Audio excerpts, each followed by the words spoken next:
ආයුබෝවන් අශ්කේරු නාලිකාවට ඔබව සාදරයෙන් පිළිගන්නවා.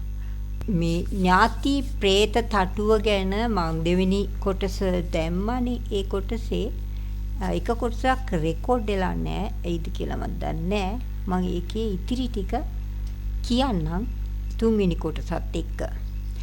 ඉතින් ඔය ආකාරයට තමයි මේ ඥාති പ്രേත තටුව තියන්නෙත් ඉවත් කරන්නෙත්. ජීවත් වෙලා ඉන්න අපි දැනගන්න ඕන දෙයක් තමයි ඇයි අපිට ආහාරයක් අවශ්‍ය වෙන්නේ කියන කාරණය. ආහාරයක් නැත්නම් බඩගින්නෙන් ක්ලාන්ත වෙනවා. කිසි දෙයක් කර කියා ගන්න බැරුව යනවා. මනස මෙහෙवला කිසි කටයුත්තක් කරගන්න බෑ.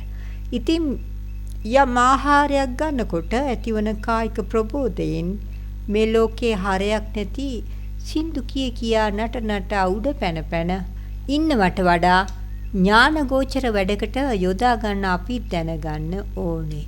එයින් ප්‍රබෝධමත් වෙන මනසින් ලෝකයේ අසාරත්වයේ තේරුම් ගන්න උත්සාහ ගන්න ඕනේ.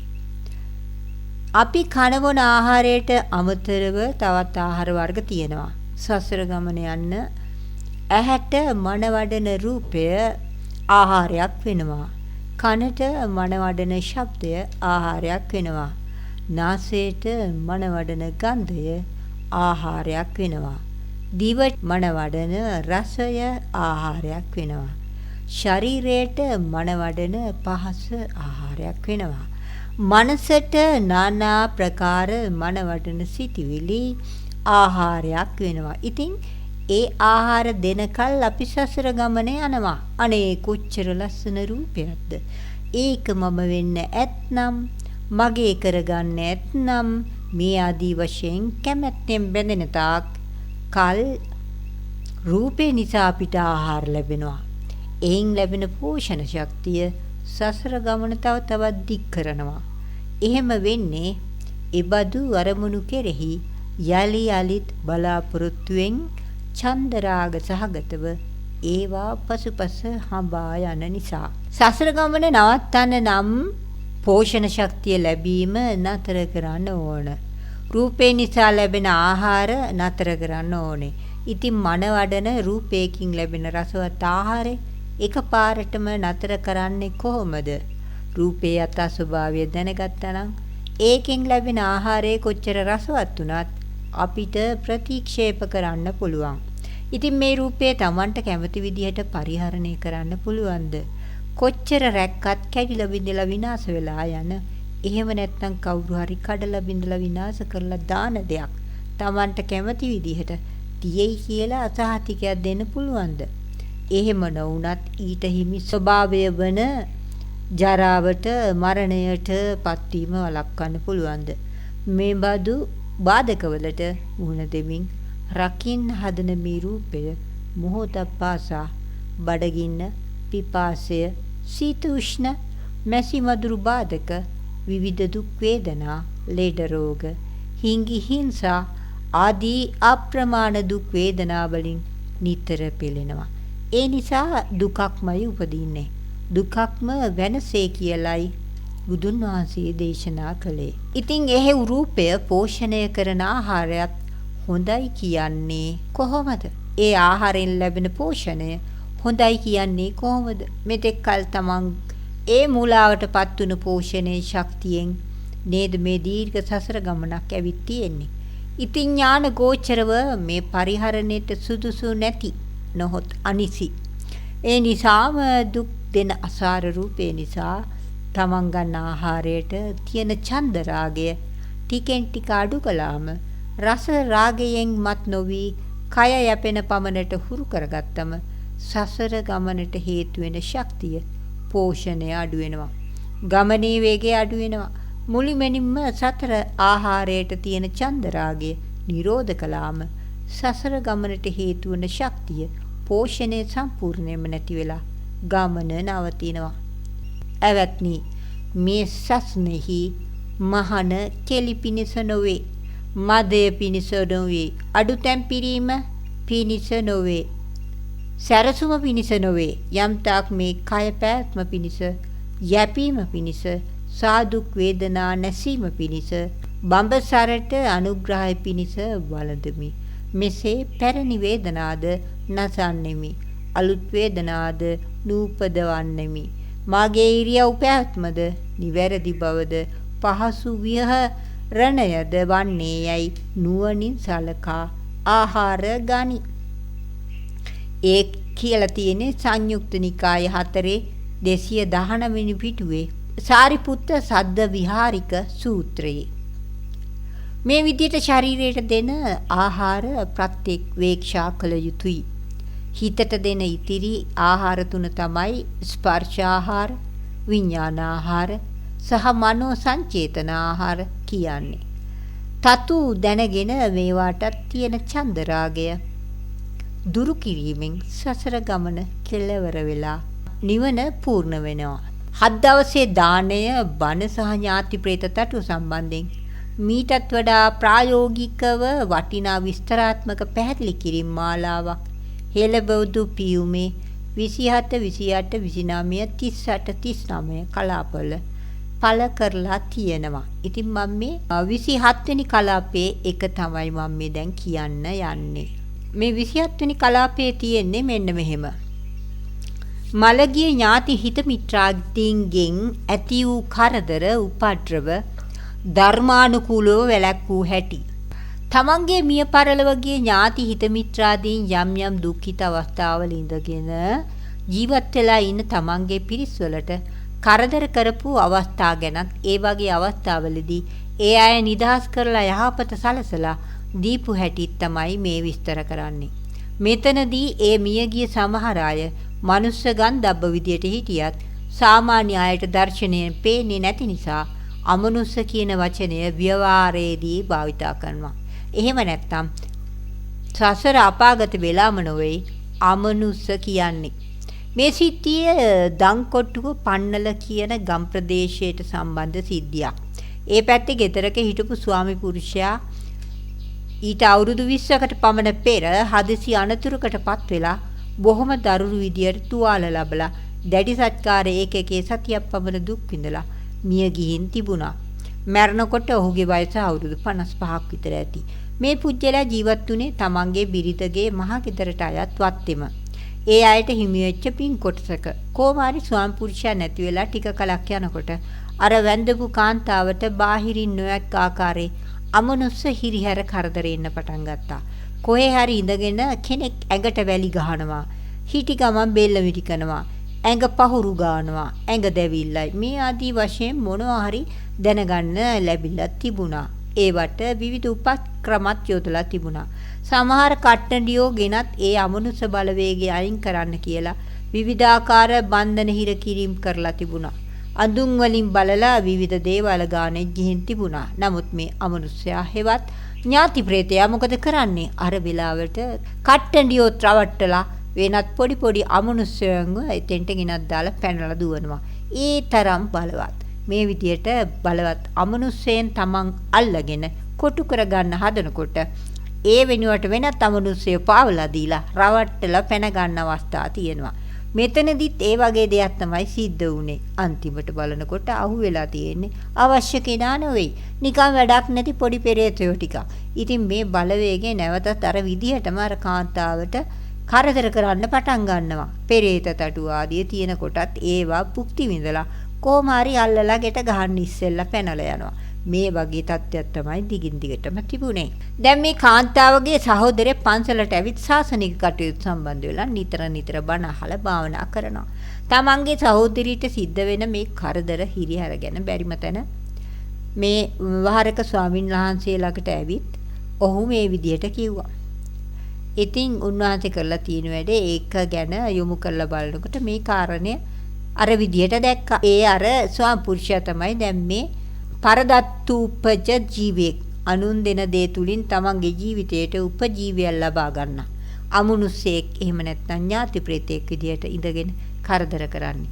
ඒ ඥාති ප්‍රේතයා එහෙම ලේසින් ඔය කියන ක්‍රම වලට අල්ලන්න බෑ කියන කාරණයක් උන්වහන්සේ දැක්කා. හැබැයි 12 පිරිකරත් එක්ක දානයක් දීලා පුණ්‍යානුමෝදනාවක් කළාම ඒකෙන් පින් ගන්න බලාපොරොත්තුෙන් ඉන්න බවත් උන්වහන්සේට වැටහිලා තියෙනවා.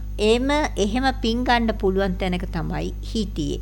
ඊට පස්සේ ඒ ඥාති ප්‍රේතයා උන්වහන්සේ ඉදිරියේ පෙනී හිටියා. එහෙම පෙනී ඉඳලා දානයක් දීලා පුණ්‍යානුමෝදනාවක් කළොත් මගෙන් කිසි ප්‍රශ්නයක් ඇති වෙන්නේ නැහැ කියලා කිව්වා.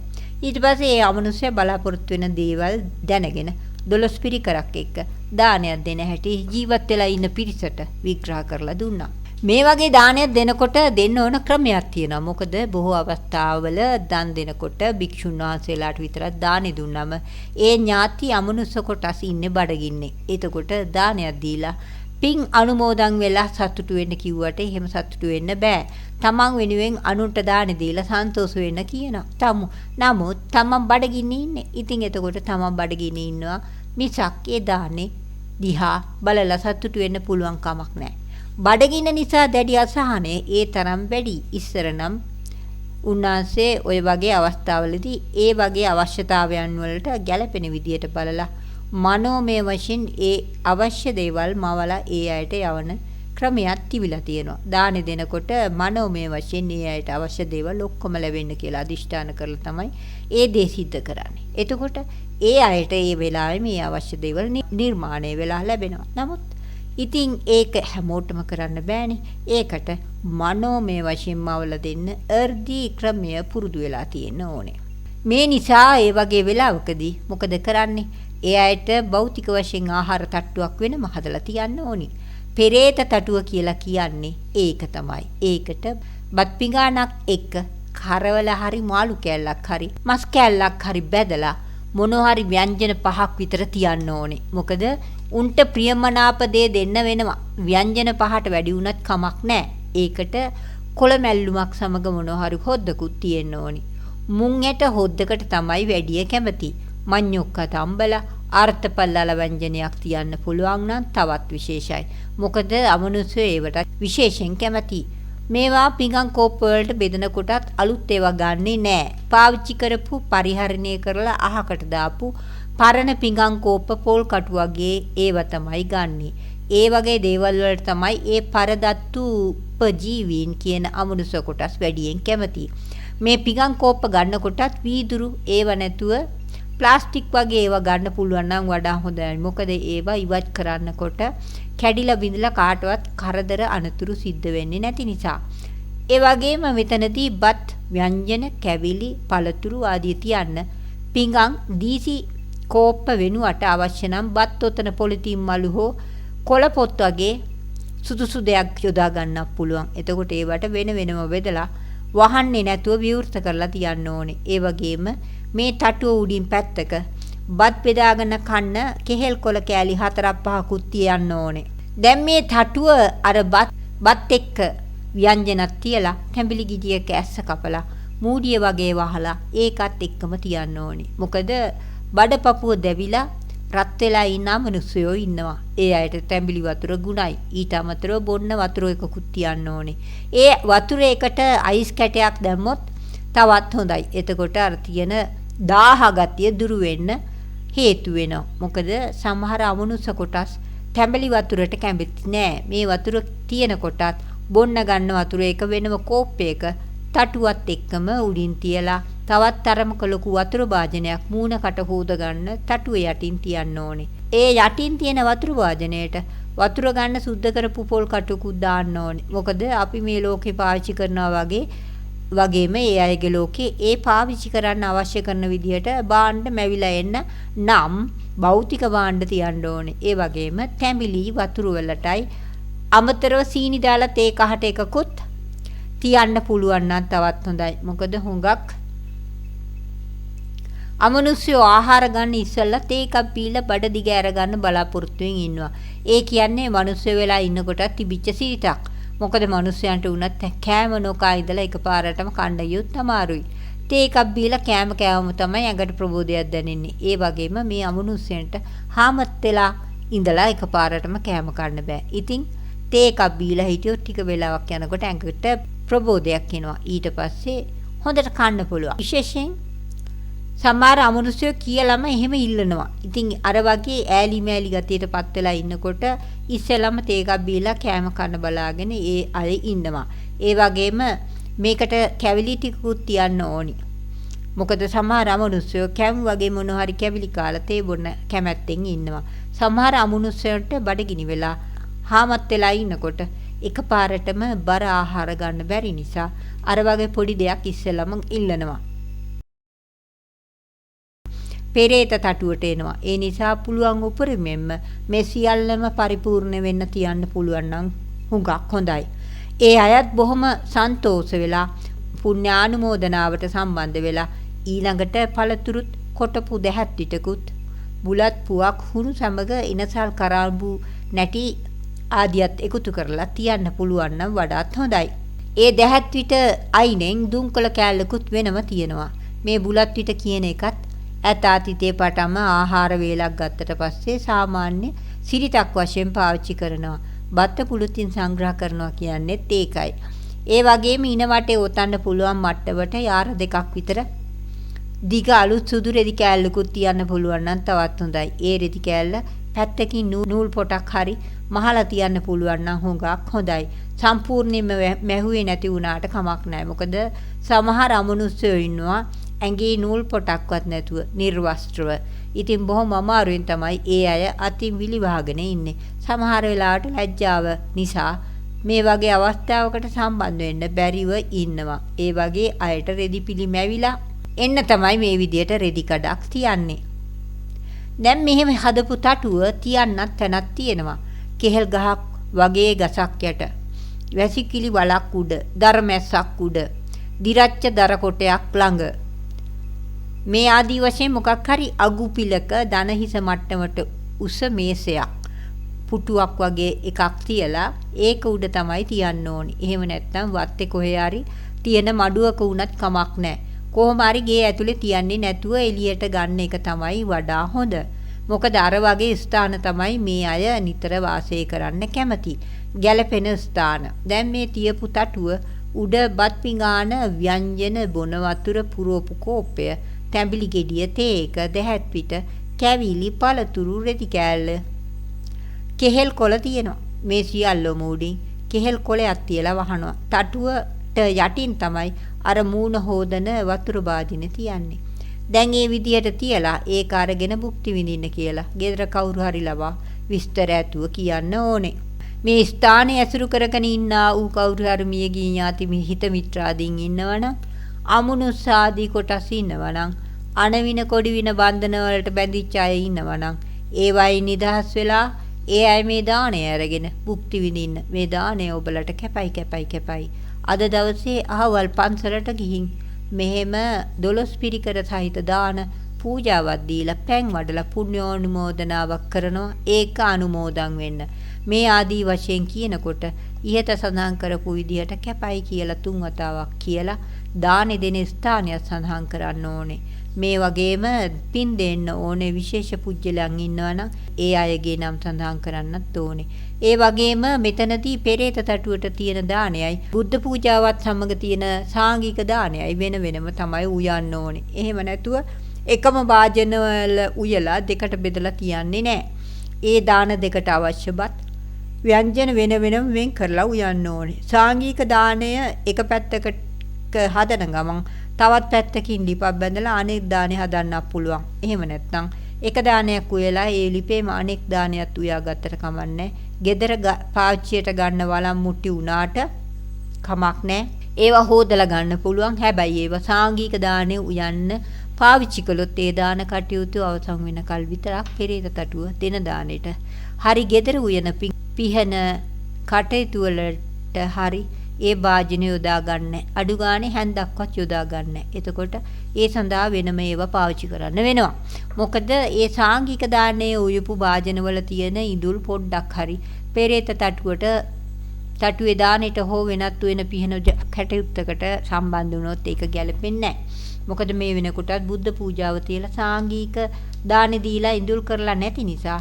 නමුත් දාන කටයුතු සියල්ල අවසන් වුණාට පස්සේ ඒ දාන උයන්නගත් වාජනයත් ගෙදර පාවිච්චියට ගන්න පුළුවන්. ඒ වගේම මේ සියලු වැඩ කටයුතු වලින් පස්සේ පෙරේත තටුව අයින් කරනකොටත් මේ ඒ සම්පූර්ණ පෙරේත තටුවේ තියෙන වාජනත් එක්කම ඒක පොට්ටනියකට දාලා කට ලිහලා තුම්මන් හන්දියක අයිනකින් තියන්න ඕනේ. හැබැයි රෙදි කෑල්ලක් විතරක් ඒ පොට්ටනිය ඇතුළට දාන්නේ නැතුව ඒ පොට්ටනියට උඩින් ඉඳුල් ගෑවෙන්නේ නැති වෙන්න වෙනම පැත්තකින් තියන්න ඕනේ. ඊට පස්සේ ඒකට මොනවා වුණත් ප්‍රශ්නයක් නැහැ.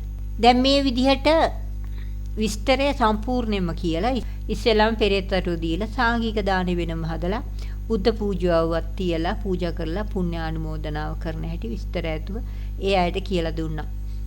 දැන් ඉතින් උන්වහන්සේ ওই වගේ කටයුතු වලින් ඈත් වෙලා විවේකව හිටපු නිසා ඒ පන්සලේ වැඩ ඉන්න භාවනා කරලා යම් කිසි සමාධි ශක්තියක් වැඩිච්ච හාමුදුරුවෝ නමකට කියලා ඒ අනුමෝදනාව කරගන්න කීවා. පන්සලට සම්බන්ධ වෙලා දහම් කටයුතු වල නිරත වෙලා ඉන්න උපාසක මහත්තයෙකුට සම්බන්ධ ප්‍රශ්නය නිසා උන්වහන්සේ දානය අරගෙන අනුමෝදන් කරන්න ඊගෙදරටම වැඩම කළා. ඉතින් උදෙන්ම වෙන වෙනම දානෙ උයලා අර පෙරේත තටුව මිය ගිය කෙනා හිටපු ගෙදර පේන තෙක් මානේ තිව්වා. තියලා අර විදියට ආරාධනාවක් වාක්‍යකුත් කියලා අර ස්වාමීන් වහන්සේත් ඊට පස්සේ දානෙ අරගෙන පින් අනුමෝදන් කළා. ඒ වගේ වෙලාවට අර පෙරේත තටුවේ තියෙන දානේ හොඳට බඩ පිරෙන්න කාලා තමයි ඒ අය අනුමෝදනාවට එන්නේ. එහෙම කාලා මොහොතකින් එතනින් පිටවත් වෙනවා. දැන් ඊළඟට ওই අනුමෝදනාව කරන මොහොතේ උන්වහන්සේ දන්න නිසා ඒ වෙලාවේදී උන්වහන්සේ මෙහි ඉඳලා යොමු කරලා බලලා තියෙනවා. බලනකොට ඒ ස්ථානයට සම්බන්ධ තවත් වයසක ගන්ධබ්බයෝ දෙන්නෙක් උන්වහන්සේට කියනවලු අනුමෝදනාවේදී අපේ නම කිව්වේ නැහැ කියලා. මොකද අර කරදර කරන්න මුල් වෙච්ච ප්‍රධාන කෙනාගේ නම විතරයි මේ අය දන්නේ. අනෙක් අයගේ නම් කියන්න ඒ අයත් මෙතෙන්ට සම්බන්ධ වෙලා ඉන්නවා කියලා දැනගෙන ඉඳලා නැහැ. ඒ නිසා අර පුජ්‍යලයාගේ නම මුල් කරලා අනෙක් අයට පොදුවේ තමයි පින් අනුමෝදන් කළේ. දැන් මේ අනිත් දෙන්නගේ එක්කෙනෙක් කාන්තාවක්. ඒ කාන්තාව අර පුජ්‍යලයාට හුඟක් කලින් මිය ගිහින් හිටපු මේ අයගේ ලොකු අම්මා කෙනෙක්. එයා ටිකක් සද්දෙට කෑ ගහලා කියලා තියෙනවා. අපේ නම් කිව්වේ නෑ කියලා. අනෙක් කෙනා එච්චනම නැතත් එයත් ඒ කතාවම කිව්වා. දැන් ඉතින් දානේ දීලා අනුමෝදන් කරලත් ඉවරයි. හැබැයි ඒ අය එහෙම කිව්වට උන්වහන්සේට පේනවලු ඒ අයට කිසිම අඩුපාඩුවක් නැතුව අනුමෝදන් වෙන්න පුළුවන් කියලා. ඒ නිසා උන්වහන්සේ ඒ අයට කියලා තියෙනවා කිසි අඩුපාඩුවක් නැතුව දානමාන ලැබිලා සියල්ලෙම සම්පූර්ණ වෙලා අභිවෘද්ධිය උදා වෙන්න සුඛිත මුදිත වෙන්න කියලා උන්වහන්සේ අදිෂ්ඨානය කරනවා කියලා. එතකොටත් මේ අය හරි හරි කියලා සන්තෝෂ වෙලා. ඉතින් උන්වහන්සේ මෙසේ මෙහෙම අර විදියට අදිෂ්ඨාන කරනකොට ඒ කියන විදියටම ඒ අයටත් ලැබීම් පහළ වුණාලු. මේ දැන් ඊළඟ සමාධියට යොමු කරලා බලනකොට ඒ ගෙදර ඊසාන දිග පැත්තට වෙන්න අඹ ගහක් හරි ගිනි සපු ගහක් හරි තියෙනවා. අර ප්‍රධාන ඥාති ප්‍රේතය කියන්නේ මියගිය ස්වාම පුරුෂයා ඒ පින් අරගෙන වෘක්ෂ දේවතාවෙක් බවට පරිවර්තනය වෙලා ඒ ගහේ මහ විමානයක් එක්කම පහළ වෙලා එයා තමයි මෙතන බොහොම බලවත් වෙලා ඉස්සෙල්ලා කරදර කළේ. අනිත් අය රවට්ටලා මාවල්ලන්න බෑ වරම් තියෙනවායි කියලා හිටපු කෙනා තමයි දැන් මේ විදිහට නිදහස් වුනේ. මේ වගේම අර නම් කිව්වේ නෑ කියලා කෑ ගහපු දෙන්නත් එතනින් නිදහස් වෙලා මිනිස් අත්බැව් වලට යන්න පුළුවන් ගන්ධබ්බයෝ විදියට පිට වෙලා ගියා. ඊට අමතරව තවත් බොහෝ පිරිස් සම්බන්ධ වෙලා පින් අරගෙන සතුටින් විසිරීලා ගියා. එයින් බොහොමයක් සුගතගාමී වුණා. ඒ වගේම මෙතනදී තවත් විශේෂ සිද්ධියක් වෙලා තිබුණා. අනුමෝදනාව ඉවර වෙලා බලනකොට අර පෙරේත තටුවේ තිබුණ බත් පිඟානේ පැත්තකින් බත් ව්‍යංජන හරියට මිනිස්සෙක් කාපු හැටියට අඩු වෙලා තිබුණා. බත් ඇටයක්වත් බිම හිරිලත් නැහැ. ඒ අවස්ථාවේ දෙතෙන්ට වෙනස් සතෙක් ඇවිත් කාලත් නෙමෙයි. අර ඩිංගට මේකේ භෞතික විදියට තිබ්බ බත් ව්‍යංජන අඩු වුණා. ඒ අර ඥාති ප්‍රේතයෙන් ඇතුළු අමනුෂ්‍ය කොටස් ඇවිත් කාලා තිබුණ නිසා. මොකද අමනුෂ්‍ය ගන්ධබ්බ ශරීරයක ඝනත්වය කියන්නේ මිනිස් කයෙන් 1000න් එකක්. එතකොට අර පංගුවෙන් භෞතික ආහාර අඩු වෙන නම් ඒ අය 1000 වාරයක් බඩ පිරෙන්න කන්න ඕනේ. මොකද ඒ බත් පංගුවෙන් 18 එකක අංශු තමයි ඒක සැරයක් කෑවම ඉවත් වෙන්නේ. ඒ වගේ යම් කිසි ගන්ධබ්බ කොටසක් ඉන්නවනම් ඒ පිටිසම ඇවිත් පුංචි පුංචි ශරීරම වාගෙන කනවා. එතන ශක්තිමත් වැඩි අය වැඩියෙන් කනවා. එතකොට ඒ ප්‍රමාණය භෞතික වස්තු වෙනුත් අඩු වෙනවා. ඉතින් මෙතනදී අර මියගිය පුජ්‍යලා මුල් කරගෙන පොදුවේ දාණය දුන්නාම ඔතෙන්ට ඒ අමනුෂ්‍ය පුජ්‍යලයන් අර පස්සේ නම් කිව්වේ නෑ කියලා කෑ ගහපු දෙන්නත් අමතරව තවත් සෑහෙන පිරිසකුත් ගුප්ත ලෝක වලින් පින් අනුමෝදන් වෙන්න ඇවිත් හිටියා. ඒ අය කවුද කියලා උන්වහන්සේ යොමු කරලා බැලුවේ නැල්ලු. නමුත් අර ජීවත් වෙලා ඉන්න අයගේ පෙර හිටපු ඥාති හිත මිත්‍රාදීන් වශයෙන් සම්බන්ධකම් තිබෙත් ආය. ඉතින් මේ විදිහට විශාල පිරිසක් ගුප්ත ලෝකයෙන් ඇවිත් අනුභව කිරීම නිසා තමයි අර භෞතිකව තිබිච්ච බත් ව්‍යංජන අඩු උනේ. දැන් ওই විදිහට අදිෂ්ඨාන කරන්න පුළුවන් නම් අවශ්‍ය නම් එක බත් පිඟානකින් කෝටි ගානකට වුණත් මවලා දෙන්න පුළුවන්. ඒක මනෝමය අර්ධි ක්‍රමයක්. ඉතින් ඔයාලට සිත ශාන්තියක් සෞභාගයක් ආත්පත් වේවා.